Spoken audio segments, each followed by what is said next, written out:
पाठी उभं राहिले एक नंबर हा बाबा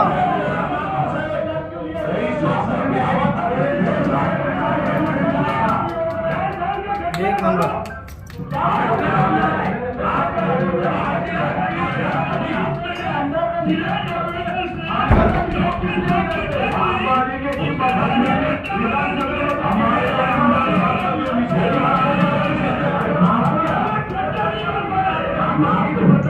अबे माइक तो चालू कर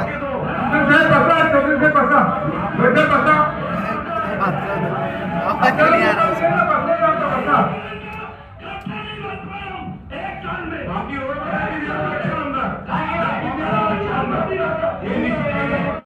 त्यांनी एकट्याने निषेध नोंदवून काय होत नाही.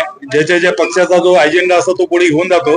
पण रईस शेख जरा आमच्या पूर्व भिवंडी शहराच्या पूर्व विभागामध्ये जर 2,000-3,000 कोटी आणून जेव्हा विकासाचं काम करतात तेव्हा त्यांचं नावाचं जिंदाबादगिरी का नाही करत. आणि आज जर त्यांनी चांगलं काम केलं आणि इथं जर तुमची कमतरता आपल्या महापालिकेची जर विधानसभेमध्ये जो आवाज उठवला रईस शेख साहेबांनी जर ते चांगलं काम करून त्याच्यातलं काही चांगलं घडत असेल यांना जर ते कळत नसेल तर मी त्या नगरसेवकाचा निषेध केला या महासभेमध्ये. कारण की हा उत्तर देणं गरजेचं आहे.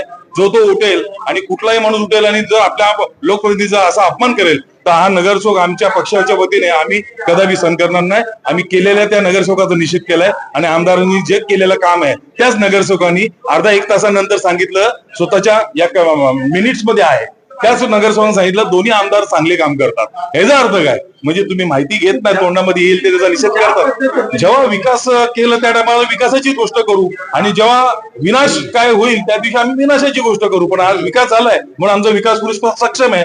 माननीय रईस कासम शेख साहेब आमचे सक्षम आमदार आहेत आणि ते विधानसभेमध्ये जे आवाज उठून काम अख्ख्या भिवंडी शहराचा पुन्हा करून घेत आहेत याचा आम्हाला सार्थ अभिमान आहे.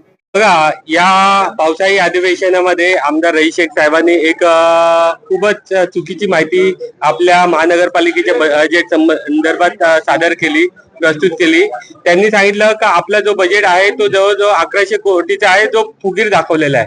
प्रत्यक्षात जर तुम्ही पाहिलं तर बजेट 4 गोष्टीवरती येतं. त्या संदर्भात पूर्ण डिटेल मी महासभेत पुढे मांडले. भांडवली खर्च, मागचा आपला बॅलन्स, कॅपिटल इन्कम आणि जो आपल्याला पुढे जे आपल्या लायबिलिटी आहेत या आधारे आपला बजेट बनतो. तर या चौघांची जर टोटल मारली तर ती 1100 करोड होती. त्यांचं म्हणणं होतं तर फक्त भांडवली खर्च जो आहे 600 करोड तेवढाच बजेट यायला पाहिजे. पण बजेट तसा नसतो. त्यांनी चुकीची माहिती दिली.